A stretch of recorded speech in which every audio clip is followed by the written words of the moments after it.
সর্বতমঙ্গল রাধে বিনোদিনী রাই, বৃন্দাবনের বংশীধারী ঠাকুর কানাই।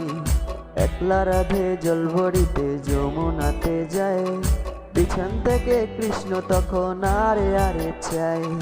জল ভরো রাধে ও গোয়ালের ঝি, কলস আমার পূর্ণ করো রাধে বিনোদী। কালো মানিকে হাত পেতেছে চাঁদ ধরিতে চায়, বামন কি আর হাত বাড়ালে চাঁদের দেখা পায়।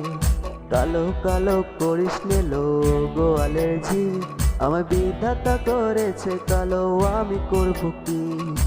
এক কালো যমুনার জল সর্বপ্রাণী খায়, আরেক কালো আমি কৃষ্ণ সকল রাধে চাই। এ কথা শুনিয়া কানে বাঁশি হাতে নিল, সর্প হয়ে কালো বাঁশি রাধেকে দংশিল। ডান পায়ে দংশিল রাধের বাম পায়ে ধরিল, মরলাম বলে রাধে জমিনে পড়িল। মরবে না রাধে মন্ত্র ভালো জানি, দুই একখানা ঝাড়া দিয়া বিষ করিব পানি। এমন অঙ্গের বিষ যে ছাড়িতে পারে, সোনার এই যৌবন খানি দান করিব তারে।